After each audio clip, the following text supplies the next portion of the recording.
This is Mrs. Peers-Dent from Malmesbury Science, and today I'm going to talk you through the principles behind infrared spectroscopy. But before we start, I think what we have to really think about is what happens when radiation or energy and matter interact. And the easiest thing to think about is what happens when visible light and matter interact. So if I take an object, a piece of paper here, visible light is falling on it, and there are one of three things that light could do.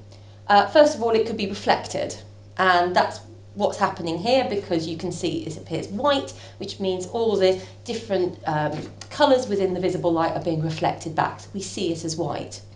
But not all objects will reflect visible light. Some will allow visible light to pass through it.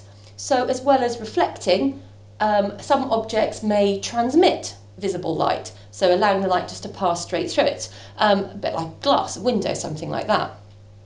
And then the final thing that visible light might do when it hits an object is it could be absorbed. And we see that when we look at something coloured. So my top here is obviously absorbing some of the visible light because it appears to be coloured. And it's this idea of radiation being absorbed when it hits matter that we need to investigate a little bit now. Because we're not looking at visible light in spectroscopy, we're looking at infrared. But infrared radiation is just like visible light, but at a longer wavelength, and it can also be reflected or transmitted or absorbed when it hits objects and matter. So let's just think a little bit about infrared radiation to start with. So it's part of the electromagnetic spectrum, which you're all familiar with. There's our visible light there, just a very, very small frequency range, and the radiation just outside the visible range, which we can't see but we can feel as heat energy, is this here, and it's slightly lower frequency, longer wavelength than visible light, and that's what we call infrared radiation. It has less energy per photon than visible light because it has a lower frequency. So the frequency range we're looking at here is between 10 to the 14 and 10 to the 13 hertz. And when infrared radiation is absorbed by matter, by a material, you have to think about what's actually happening to the material, because that energy isn't just disappearing, that energy is being transferred and something's happening to the molecules. And infrared radiation makes the bonds in molecules vibrate differently. So it is the bonds within covalently bonded molecules which will absorb that infrared radiation when it is absorbed, and they will change their vibrational energy levels. So they may stretch, they may bend, it all depends on the nature of the bond and also on the nature of the molecule itself. And it's that idea that different bonds absorb different frequencies of this infrared radiation when they stretch and when they vibrate, that we kind of use that idea in our infrared spectroscopy. Now, because these numbers for the frequency are really large, 10 to the 14 to 10 to the 13, we don't use that as our unit in an infrared spectrum. We convert the frequency into something we call wave number. The wave number is the reciprocal of the wavelength, so it's 1 divided by the wavelength, but the wavelength is given in centimetres rather than metres, so it's 1 over the wavelength in centimetres. So you see the unit there for the wave number is centimetres to the -1. You might think, well, why do we do that? Well, it just gives us a nice range of numbers, basically. So it gives us 4,000 going to 400, and it's a much easier kind of range of numbers to deal with than 10 to the 14 to 10 to the 13, which are really big numbers. So that is the unit we use in our infrared spectroscopy. So what does an infrared spectrum look like? Well, to create the spectrum, the sample that you're trying to analyse is subjected to the infrared radiation of these different wave numbers, and we look at how much of the different frequencies of radiation that the molecules absorb. So on our y-axis, we have transmittance. If you remember, I said that sometimes radiation can just pass through and be transmitted by a substance that's not absorbed, like visible light going through a window. So if this particular infrared radiation is not absorbed by any of the bonds in the molecule, then the transmittance would be 100%, all of it would go through. But obviously, if some of it's going to be absorbed by the bonds to make them vibrate and bend and stretch more, then you will get a dip in the transmittance. And so this is kind of what a very, very simple infrared spectrum might look like. So you can see at these higher wave numbers, we're getting no absorption, it's all being transmitted, and then suddenly at just under 3,000 centimetres to the -1, we get an absorption, and then afterwards, at these lower wave numbers, again, we don't get any absorption, we get 100% transmittance.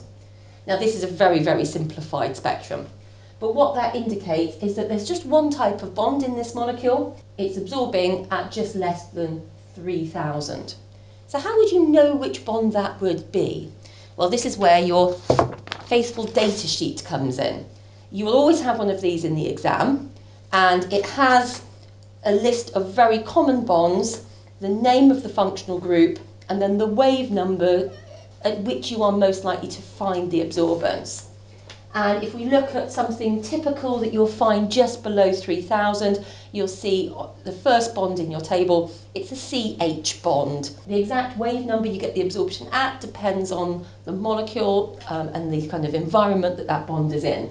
But I might have a guess that if we've only got a CH bond here, this could be a really, really simplified infrared spectrum of, say, methane, because methane only contains CH bonds. Here's another really typical bond that you might be able to identify in an infrared spectrum. And this is the OH stretch.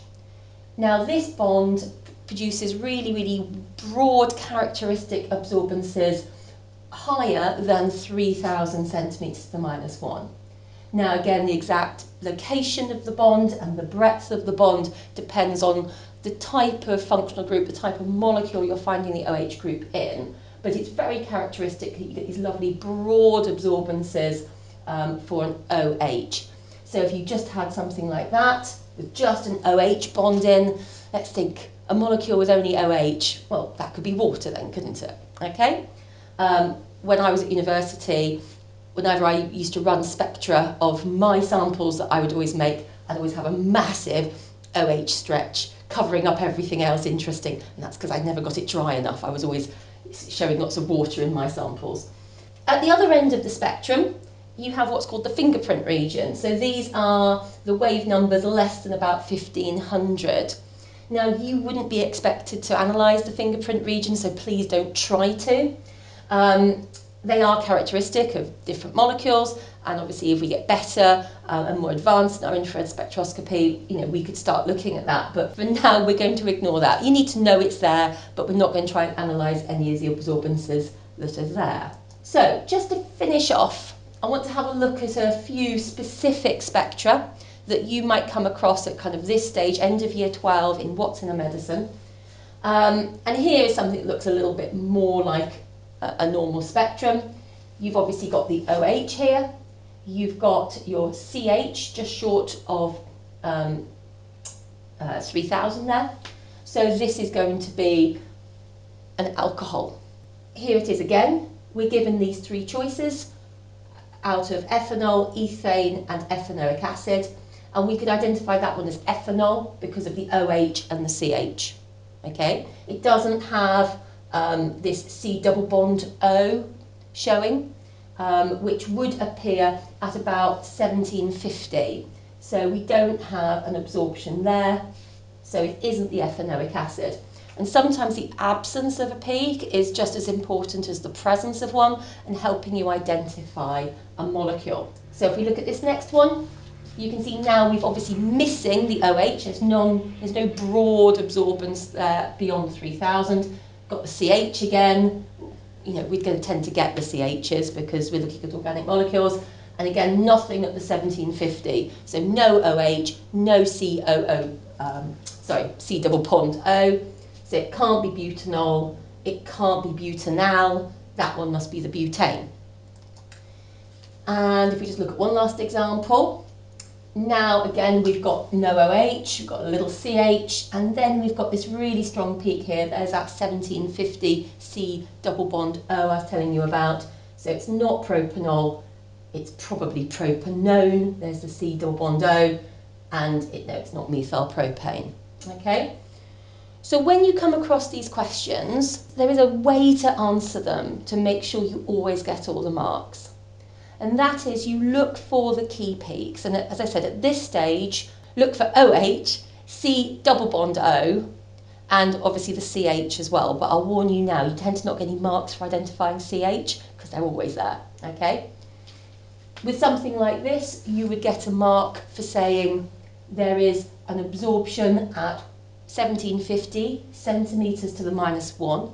Remember, don't forget the unit when you're quoting a wave number. And that is characteristic of the C double bond O. Okay, you have to relate it to the bond, not the functional group. Okay, that's really important. It's the bond which is absorbing it. So you can even write C line O bond. You don't need to write it out in words. Okay. You would also get a mark for saying it is not an alcohol or it is not a carboxylic acid because there is no absorption at the beyond the 3000 centimetres to the -1, because that would be characteristic of the OH bond. And then one final point, when you're talking about these values of wave number, if you're trying to identify them, you will see on your data sheet that you've been given all the typical ranges. So if you're trying to identify this one as propanone, you can say it has got an absorption at 1705 to 1725, okay, centimetres to the -1, because that is the wave number range that it says on your data sheet for a ketone. So you would use those numbers that they're giving you, literally giving you the answer, so write them the answer that they're trying to give you here. Don't try and read off the range on the spectrum.